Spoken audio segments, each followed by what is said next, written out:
लंका में प्रवेश करने लगे और लंका के जिस द्वार से प्रवेश कर रहे उस द्वार पर द्वारपाल के रूप में लंकनी खड़ी है। लंकनी ने तुरंत पकड़ा, गए कहाँ? लंका में चोरों की भांति जा रहे, वो भी मेरे यहाँ रहते हुए, तुम्हें पता नहीं? जाने वो नहीं मरम सख मोरा मोर आहार जहां लग चोरा। तुम्हें नहीं पता कि मैं चोरों को खा करके ही जीवन बिताती हूँ और तुम चोरों की भांति लंका में प्रवेश कर रहे हो? हनुमान जी बोले अच्छा जी। बोले चोरों को खाती हो? हाँ खाती हूँ। लंका में कोई चोर नहीं? कोई चोर नहीं। अरे लंका में तो दुनिया का सबसे बड़ा चोर बैठा है। कौन है? कौन है? हाँ रावण। कोई धन चुराता, कोई रुपया चुराता, कोई पैसा चुराता, कोई आभूषण चुराता, यहाँ तो नारी चुरा कर लाया है। स्त्री चोर रावण बैठा है, उसे नहीं खाई और मुझे कहती हूँ कुछ चोरों को खाती हूँ। मैंने क्या चुराया? मैं तो लंका के अंदर लंका देखने जा रहा हूँ। हनुमान जी से कहती मैं खा जाऊंगी अब तुमको। हनुमान जी बोले पहले एक मुक्का ले लो फिर खाओ, हमारी तरफ से भी प्रसाद ले लो। एक मुक्का हनुमान जी मारे और ऐसा मुक्का मारे महाराज सीधे धरती पर गिर पड़ी, इतनी ऊंची, सीधे धरती पर गिर। मुठिका एक महाकपिहनी रुधिर बहत धरती पर गिरी और मुंह से रक्त निकलने लगा। लेकिन उसके बाद जो हुआ महाराज बड़ा बढ़िया हुआ। उठकर खड़ी हुई, हाथ जोड़े, जो खाने की बात कर रही थी, एक ही मुक्का में सब खत्म। हाथ जोड़े हनुमान जी के सामने कहती है बहुत पुण्य किया था। हनुमान जी बोले इसलिए मुक्का खाई? बोले नहीं नहीं, पुण्य से मुक्का नहीं खाई, तो पाप वाला था मुक्का। अब पुण्य का फल ये कि आपका दर्शन मिल रहा है। हनुमान जी बोले अभी कह रही थी कि मुझे खाओगी, एक मुक्का पड़ते ही कह रही कि दर्शन मिला मुझे, ये सौभाग्य हमारा है। हनुमान जी को देखकर कह रही है लंकनी तात मोर अति पुण्य बहुता और देखो नयन राम कर दूता। ये मेरे जीवन का पुण्य है कि आपका दर्शन मिला और दर्शन लाभ प्राप्त कर सौभाग्य प्राप्त कर रहे हैं। और हनुमान जी मुझे जो लगा वो मैं कह रही हूँ, क्या? तात स्वर्ग अपवर्ग सुख धरिय तुला एक अंग और तूल न ताहि सकल मिली जो सुख लव सत्संग। हनुमान जी को सत्संग सुना रही है और कहती है कि जीवन पर्यंत के कमाए हुए सारे धन एक तराजू के पलड़े में रख दो और दूसरे में 1 मिनट का कमाया हुआ सत्संग का पुण्य रख दो। पूरे जीवन के कमाए हुए धन से कई गुना ज्यादा 1 मिनट कमाया हुआ सत्संग रूपी पुण्य मिलेगा। ये सबसे ज्यादा है। और ये बात लंकनी कह रही है और कहती आप जाइए प्रविश नगर कीजिए सब कार्य जो मन करे सो करिए, किंतु हृदय राख कौशलपुर राम जी को हृदय में रखकर उनका चिंतन करते हुए प्रवेश करिए। लंकनी ब्रह्मलोक गई और हनुमान जी का अंदर प्रवेश हुआ। और जब अंदर प्रवेश किए तो एक एक कक्ष को देखते हुए हनुमान जी गए, एक एक कमरे, क्योंकि जानकी की खोज में आए हैं और किसी को खोजना है तो हर कोना देखना पड़ेगा। कोने कोने में जा जाकर देख रहे हैं, कोई स्थान नहीं बच रहा कि जहां हनुमान जी ना गए हों। हर स्थान पर जाकर हनुमान जी खोज रहे। जिस कक्ष में रावण शयन कर रहा था उस कमरे में भी हनुमान जी गए। मंदिर मंदिर प्रतिकर शोधा देखे जहाँ तहाँ अगणित जोधा। देखते हैं कि बड़े भयंकर विशाल शरीर वाले योद्धा यहाँ पर रहते, जो दिन रात अपने शरीर का मर्दन कर रहे हैं। कभी भी युद्ध भूमि में उतार दो तो लड़ने के लिए तैयार है। ऐसे रावण के सैन्य बल बहुत मजबूत। और महाराज हनुमान जी सब देखते हुए जा रहे हैं। अच्छा, मंदिर मंदिर प्रतिकर शोधा, क्या लंका में बहुत मंदिर था? क्योंकि बाबा ने लिखा मंदिर मंदिर प्रतिकर शोधा, इसका मतलब मंदिर मंदिर का मतलब हर मंदिर में गए भगवान हनुमान जी। शोधा का मतलब शोध करना, खोजना। तो मंदिर मंदिर प्रतिकर शोधा, हर एक प्रत्येक मंदिर में खोज रहे, तो क्या आप बताइए लंका में मंदिर ही मंदिर था? हाँ, लंका में मंदिर था? लंका में मंदिर रहेगा जो दूसरों संतों की कुटिया उजाड़ देता है? मंदिरों को तोड़ने वाले के यहाँ मंदिर बनेगा? लेकिन फिर भी बाबा ने मंदिर क्यों लिखा जानते हैं? पहले के समय में घर मकान नहीं कहे जाते थे, घर मकान को ही मंदिर कहा जाता था। और जब मंदिर कहा जाता था तो देवता निवास भी करते थे, शांति घर की बनी रहती थी, कभी किसी में किसी भी प्रकार की प्रतिकूलता नहीं आती थी। सब सामंजस्य के साथ प्रेम भाव एक दूसरे को समझ बूझ करके जीवन बिताते थे। और कोप भवन बाहर बनता था, और आज के समय में कोप भवन अंदर और मंदिर, बहुत बढ़िया बढ़िया घर बनवाएंगे लेकिन मंदिर, भैया मंदिर क्यों बाहर बनवाए? महाराज जी जगह नहीं बचा था। बेटे के लिए अलग कमरा, बहू के बेटा बहू के लिए अलग कमरा, पोता के लिए अलग कमरा, बाबूजी माताजी के लिए अलग कमरा, दादा दादी के लिए अलग कमरा, मेहमानों का अलग कमरा, बैठने उठने का अलग कमरा, खाने पीने का अलग कमरा, खाना पीना बनने वाले का अलग कमरा। इतना सब कुछ बनने के बाद घर में जगह नहीं था कि भगवान का मंदिर बन जाए। आप बताइए कितनी विडंबना की बात। तो भगवान भी क्या करते जानते हो? जिनके घर में मंदिर नहीं है उसके घर की रक्षा भगवान नहीं करते।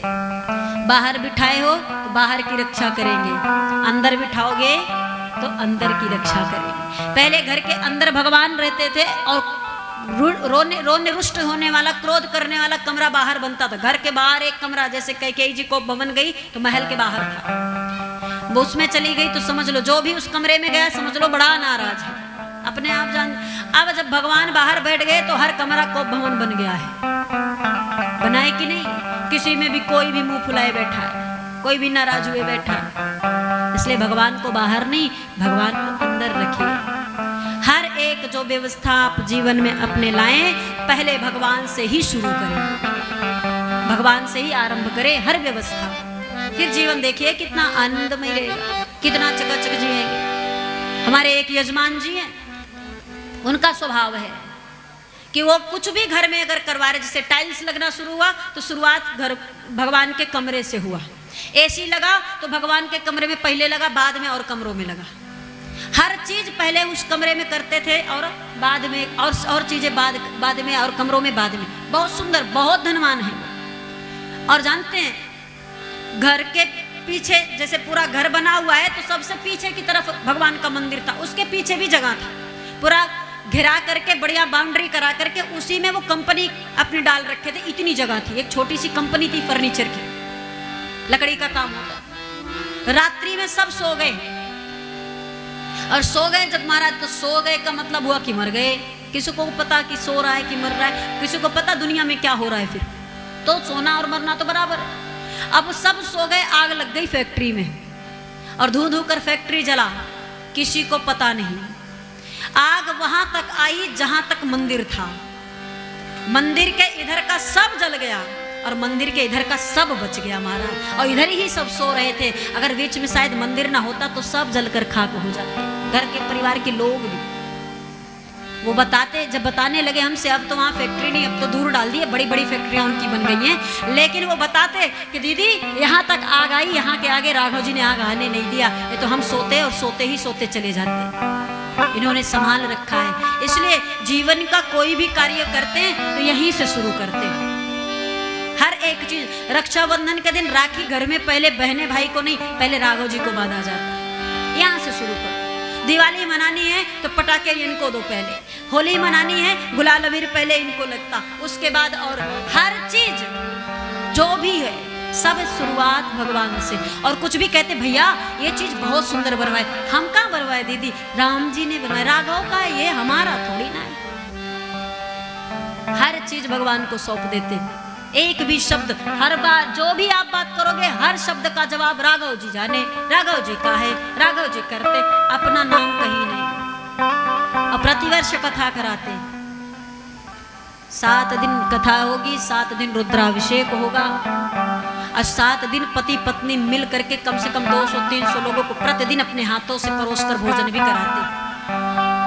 यहाँ लोग थोड़े से पद प्रतीक्षा वाले हो गए, पैसे वाले हो गए तो शरीर सुखवार हो जाता है सुखवार के। इतना लोगों को खिला पाओगे आप? लेकिन उनके इतना प्रसन्नता से दोनों पति पत्नी रात 11-12 बजे तक खिलाते, सब खा ले, उसके बाद खाते, फिर हमारे पास आते और दरवाजे में अगर लाइट जल रही कमरे की तो नॉक करते, दीदी जग रही हो, आओ इंतजार कर रहे भैया, अभी छुट्टी मिली दीदी। मतलब सुबह 4 बजे से लगते थे रात 11 बजे तक दोनों पति पत्नी। सुबह में रुद्राभिषेक, फिर शाम में दोपहर में कथा, शाम में भोजन। बहुत आस्थावान। देखिए ऐसे घर में परमात्मा आते हैं, ऐसे घर में परमात्मा निवास करते हैं। आप अपने जीवन की कोई भी चीज आरंभ कर रहे हो तो अपने घर में बने मंदिर से आरंभ करो, बस इतना ही कहना है। जीवन में कष्ट आए विचलित नहीं होना है। आप पूरी फैक्ट्री जल गई, क्या करते? राम जी को उठा के बाहर बैठा दें?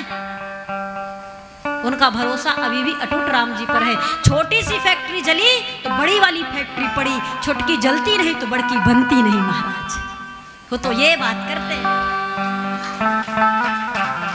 बोले दीदी ये जलाते नहीं तो हम वहां बनाते नहीं, इतनी बड़ी फैक्ट्री जो बनी है इसी में कैसे कैसे काम चल रहा था, क्या बनाना दूसरी, लेकिन ये इसको जलाए, इससे बड़ी बनाए, ये जलाए ये बनाए, हमारा क्या लगा। तो इस प्रकार से भरोसा, इस प्रकार से विश्वास रखिए। अगर जीवन में तनिक दुख भी दे रहे ना तो मुस्कुरा कर सही है, ठीक है कोई बात नहीं, ये जो दुख दे रहे हो इसका दुगना सुख तुम ही दोगे, हम ये जानते हैं। बस इस भरोसे के साथ भगवान को भजिए, छोड़िए नहीं। मंदिर मंदिर प्रतिकर शोधा, हर कक्ष को मंदिर कह दिया गोस्वामी तुलसीदास जी, हर कमरे को मंदिर। और यहाँ ही मंदिर नहीं, आप देखिए अयोध्या में जब दर्शन करा रहे, माताएं गर्भवती हुई और भगवान गर्भ में आए तो माताएं भी जब अपने अपने कक्ष में बैठी तो जा दिन ते हरि गर्भ ही आए। जिस दिन भगवान गर्भ में आए तो माताएं जब अपने अपने कमरे में बैठी तो उनके भी कमरों को मंदिर कहा गया। मंदिर मां सब राजाएं रानी, शोभा शील तेज की खानी, मंदिर मां सब राजाएं, वहां भी मंदिर कहा गया, कमरे को ही मंदिर कहा गया। ये प्रमाण है कि तुलसीदास जी कहते हैं या उस समय हर कमरे घर, हर कक्ष को, हर घर को मंदिर माना जाता था। ये मंदिर है, घर नहीं, मकान नहीं। अब मकान बनवाओगे तो मकान के दीवार में कान रहेगा जरूर, और कान रहेगा तो खटपट होगा जरूर। कहते नहीं दीवारों को भी, तो मकान मत बनाओ, मंदिर बनाओ। आप सब अपने घर के अंदर बनाओ, बाहर मत बनाओ। भगवान को बाहर मत बिठाओ, तपती धूप में मत बिठाओ। छोटी व्यवस्था है, छोटी व्यवस्था दो। भगवान नहीं कहते कि तुम नमक रोटी खाओ और मुझे मालपुआ खिलाओ, नहीं, तुम नमक रोटी खा रहे हो तो मुझे भी नमक रोटी खिलाओ। जो तुमसे बन पड़े, जो तुम्हारे पास हो सो हमें भी दो। इसलिए महाराज भगवान के प्रेरणा से समझ लो, भगवान ने ही ये प्रेरणा दिया होगा, तभी हम आज यहाँ भगवान की भक्ति कर रहे हैं। तो उनकी प्रेरणा के कारण ही यह संकल्प मन में लिए कि हम मंदिर निर्माण करेंगे। और उस मंदिर निर्माण में हर प्रत्येक व्यक्ति का, जहाँ जहाँ तक पहुँच पाएंगे, जहाँ जहाँ तक जा पाएंगे, हर एक व्यक्ति का सहयोग लगे। इसलिए हमने कल आपसे कहा कि आप सब दान करें, मात्र 500 रुपए, ज्यादा नहीं। अगर 500 देंगे तो भी आपका सहयोग वहां तक पहुंचेगा। इसीलिए कल कहा था एक मंदिर निर्माण अगर आप सबके सौजन्य से हो रहा है तो कोई गलत कार्य तो हो नहीं रहा, बढ़िया हो रहा है। तो आप सबसे निवेदन है, जो बन सके आप सब हमारे उस श्री श्याम वल्लभ लाल मंदिर के लिए अपने जीवन के कमाए गए धन से थोड़ा थोड़ा करके दे दीजिए, ताकि हमारा काम भी हो जाए। आप थोड़ा थोड़ा दोगे पर हमारे पास ढेर सारा हो जाएगा, क्योंकि बूंद बूंद से तो घड़ा भर जाता है। और ऐसे ही इकट्ठा करते करते एक ना एक दिन परमात्मा चाहेंगे तो श्री भरत जी की पावन भूमि भरत भूमि पर, भरत कुंड की भूमि पर भगवान का सुंदर मंदिर निर्माण हो पावेगा। आप सब आवेंगे, दर्शन करेंगे तो हमें भी आनंद आवेगा कि चलो आप अपने यहाँ बुलाए तो हमारे यहाँ भी आइए। तुम्हारे पास कुछ नहीं रहेगा तो हम भी बुलाने में संकोच करेंगे, ना आए तो ठीक, काम भी ठाएंगे, क्या खिलाएंगे, पर रहेगा तो बुलाएंगे, शौक से बुलाएंगे। तो आप सब आइए अयोध्या, आप सबका स्वागत है हमारे अयोध्या में। हमारे राम लला का दर्शन लाभ प्राप्त कर अपने जीवन को बड़भागी बनाए। एक एक करके खोजते हुए हनुमान जी विभीषण जी की कुटिया तक पहुंचे और विभीषण जी से मिले।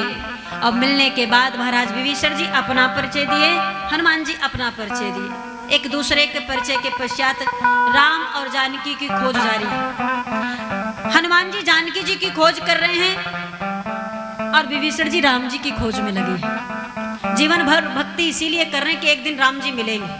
विभीषण जी राम जी को खोज रहे हैं और हनुमान जी जानकी जी को खोज रहे हैं। हनुमान जी कहते हैं सुनिए, आपको राम जी का पता मैं बता दूं और जानकी जी का पता आप मुझे बता दो, क्योंकि मैं तो सारे घरों में देख लिया, कहीं दिखाई नहीं दी। और सही है कि जानकी जी को घर में रखता तो पता चलता, वो तो बगीचे में बैठी और हनुमान जी बगिया में गए नहीं, अशोक वाटिका में गए नहीं।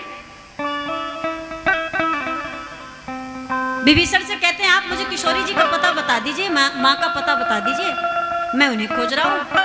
और मैं आपको राम जी का पता बता दूंगा, आप उन्हें खोज रहे हो। आपको राम जी मिल जाएंगे, मुझे मैया मिल जाएगी। आपको मैया मिली है, मुझे राम जी मिले। आधे हम भी, आधे आप भी, आधे राम जी, आधे सिया जी। हमें आप मैया से मिला दो, हम आपको राम जी से मिला देंगे। आप भी पूरे, हम भी पूरे, और हम सब मिलकर के सीता जी को राम जी से मिला देंगे, तो वो दोनों भी पूरे हो जाएंगे। इसलिए मैया का पता बताते हैं विभीषण जी। अशोक वाटिका, हनुमान जी आए, अशोक के वृक्ष पर बैठे, विचार कर रहे हैं कि मैया के सामने जाऊं तो कैसे जाऊं। मन में तर्क करे कभी लागा, विचार कर रहे। इतने में उसी समय दुष्कंधर आया, रावण आया, मंदोदरी के साथ आया, कुछ राक्षसों के साथ।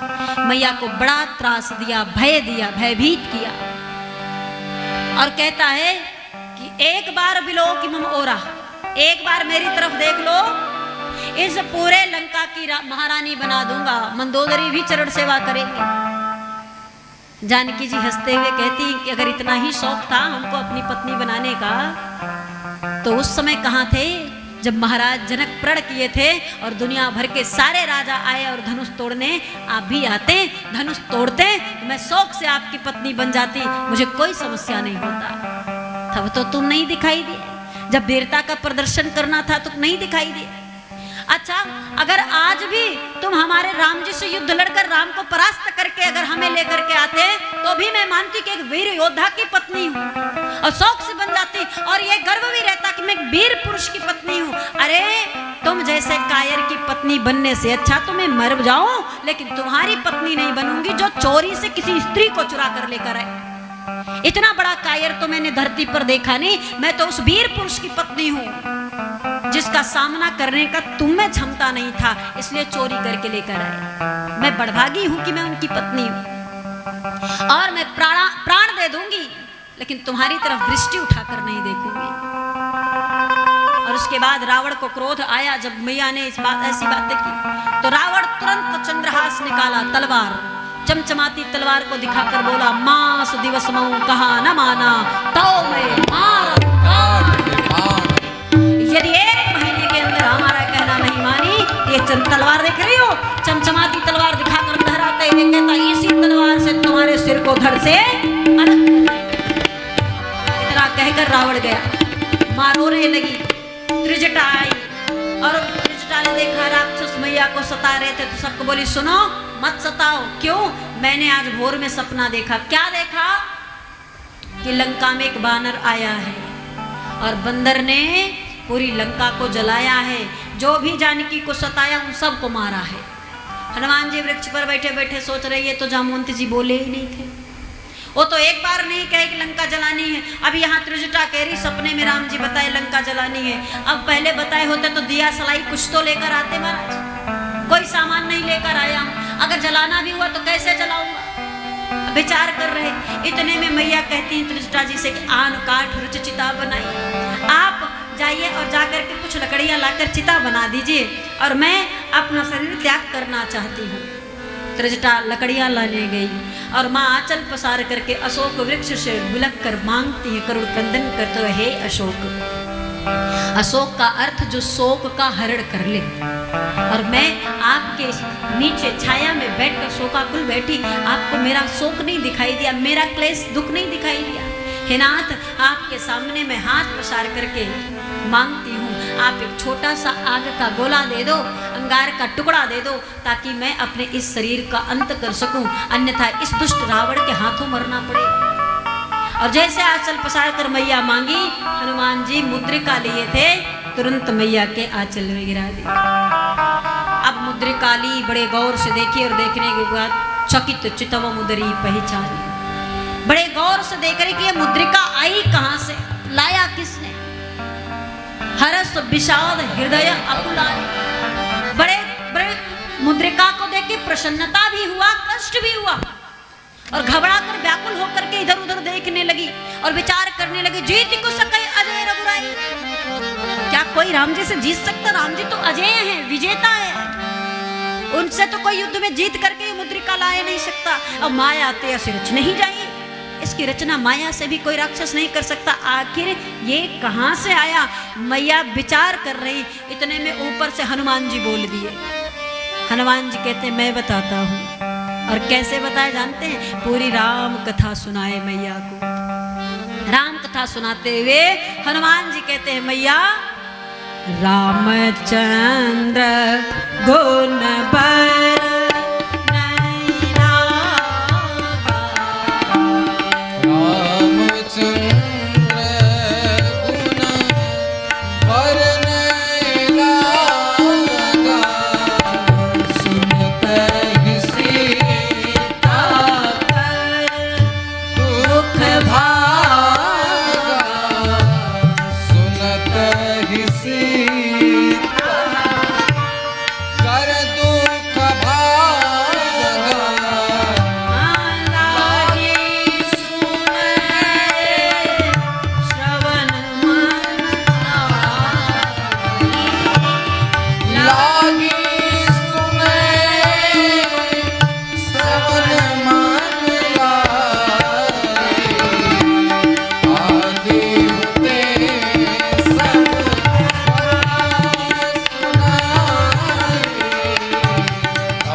का मतलब आदि से लेकर अंत तक भगवान की पूरी कथा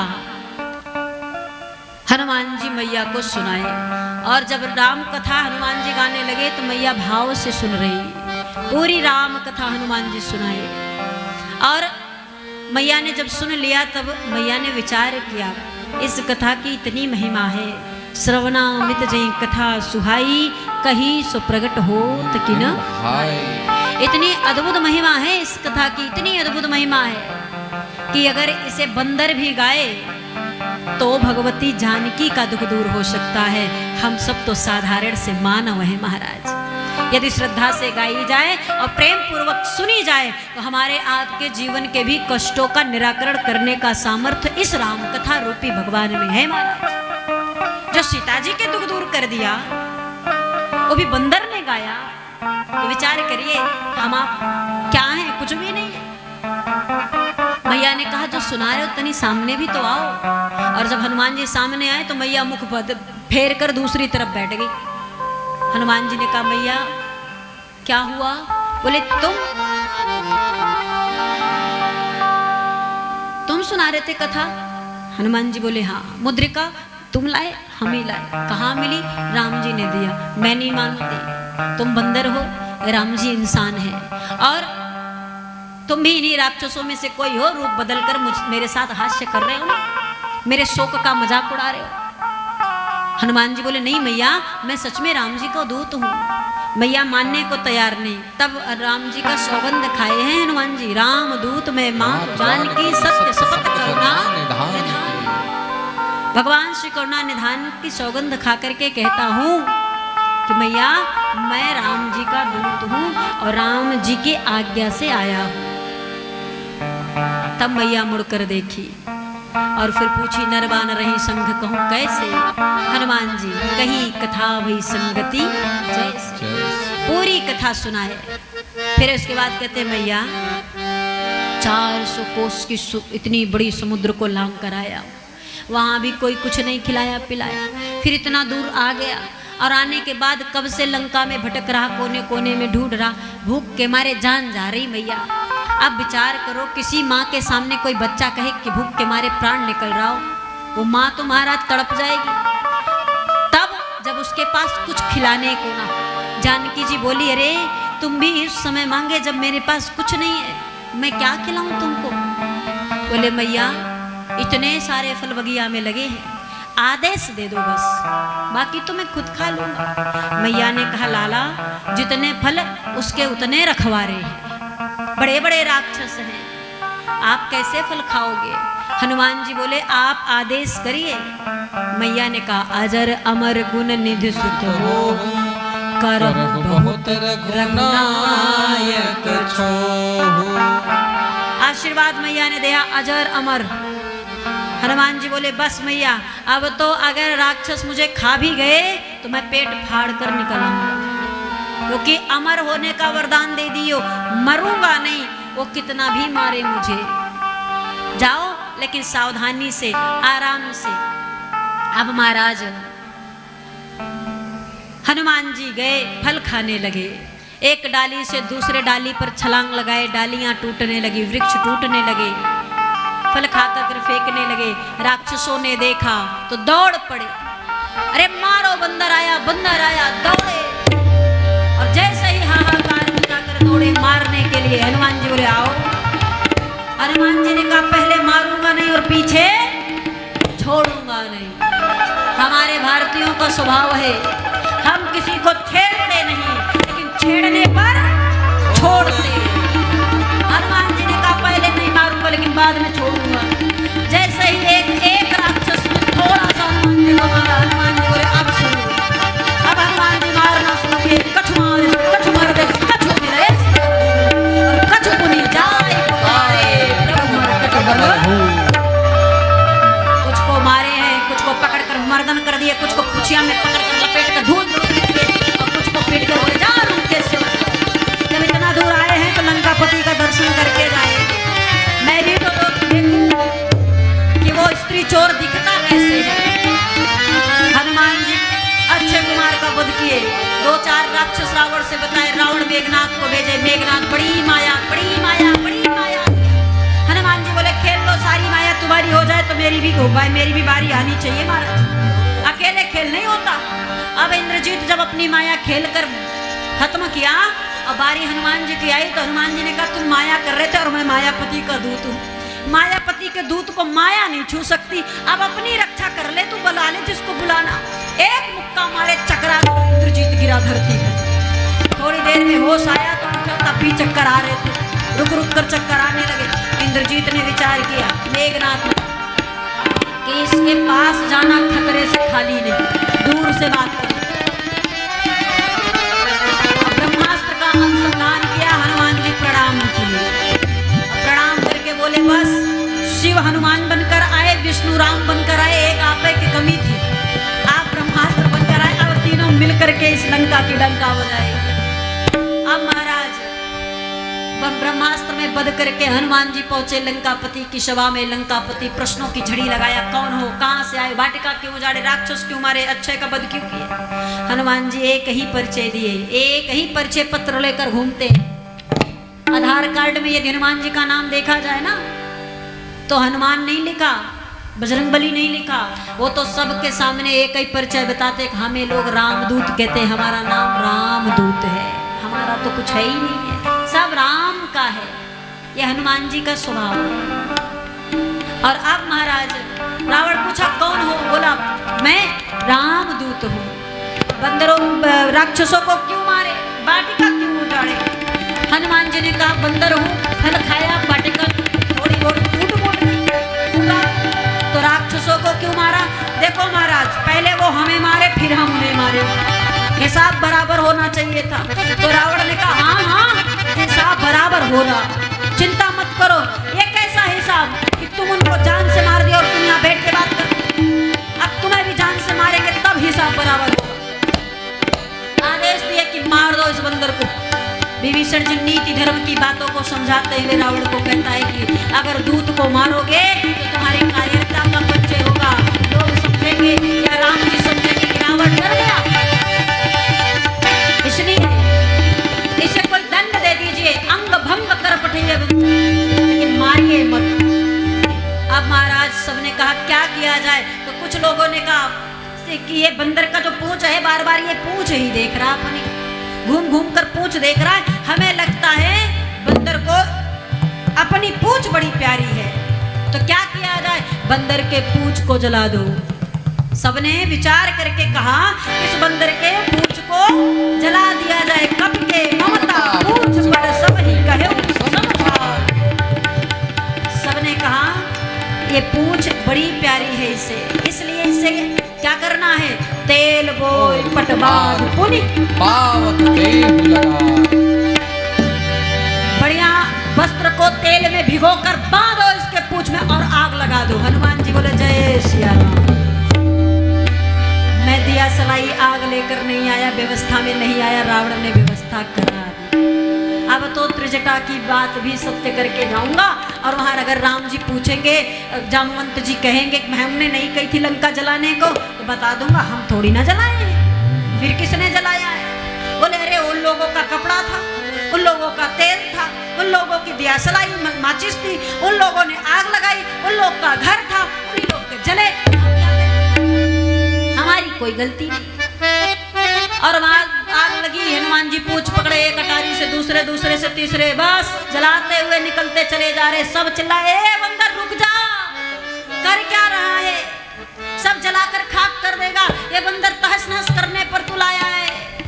लेकिन महाराज बंदर रुकने के लिए नहीं आया, उलट पलट लंका कपी जारी, इधर से उधर कूद कूद कर जलाने लगे।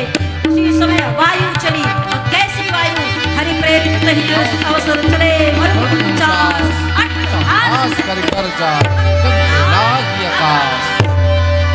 हनुमान जी देखते हैं कि वायु चला और कैसे 49 प्रकार की वायु, तूफान आया 49 प्रकार के, इधर से उधर, इधर से उधर। हनुमान जी बोले अब आधा से ज्यादा काम ये कर देगा हमारा, और कूद पड़ा पूरी सिंधु मझारी। समुद्र में कूद कर पूछ बुझाए, मैया के पास आए, चूड़ामणि लिए और राम जी के पास लौट कर आए। अब जैसे ही समुद्र पार करके आए, देखा वानर भालू, बोले मिले मैया से, हाँ हाँ मिलकर आ रहा हूँ। अब महाराज मधुबन के फल सब मिलकर के मधुबन का फल वहां भी वाटिका उजाड़े, लौट के आए तब खुशी के मारे सारे बानर खुश हो गए। अब तो मारे नहीं जाएंगे, चलो चलो चलो, मैया का पता लग गया। मधुबन के सारे फल खाए, वृक्ष तोड़े, और ये बात सुग्रीव को पता चली तो कहते प्रभु पक्का पता लगा के आए हैं, नहीं तो ये पता न चलता कहाँ चले गए, छिपे छिपे घूमते और इस तरह उत्पात मचा रहे, तो ये पक्का करके। अब सब के सब हनुमान जी के साथ वहां पहुंचे, सब पहुंचे हनुमान जी को लेकर के वहां पर। अब हनुमान जी को बुलाया गया, हाँ हनुमान बताओ लंका में क्या क्या हुआ। हनुमान जी बोले प्रभु ऐसे मारा वैसे मारा, ये मिले वो मिले। हनुमान जी की बातें सुनकर हंस रहे हैं राम जी, खूब हंसी आ रही राम जी। और महाराज बार बार हनुमान जी सब कुछ बताते चले। इतने में जो है राम जी बोले क्या लंका सच में तुमने जलाई है? तो हनुमान जी को लगा कि अगर बताऊंगा तो डांट खाऊंगा, तो क्या करूं, कोई ना कोई बहाना मार दो। बोले बताओ लंका जलाए हो? हनुमान जी बोले ना ना बिल्कुल नहीं। तो फिर किसने जलाई लंका, किसने जलाया? हनुमान जी बोले मुझे पता है, मैंने नहीं जलाया। फिर बोले सबसे पहले सीता जी के संताप ने लंका जलाने का कारण देखिए, सीता जी के संताप ने, रावण के पाप ने। रावण का पाप, वो भी दूसरों की कुटिया जलाता था, संतों की कुटिया जलाता था, आज उसका भी घर जला। भाई किसी के लिए कुआं खोदोगे तो गड्ढा तैयार मिलेगा, ध्यान रखिएगा जीवन में। सीता जी के संताप ने और रावण के पाप ने, राघव के परिताप ने, और बचा खुचा हमारे बाप ने, हमने लंका नहीं जलाई।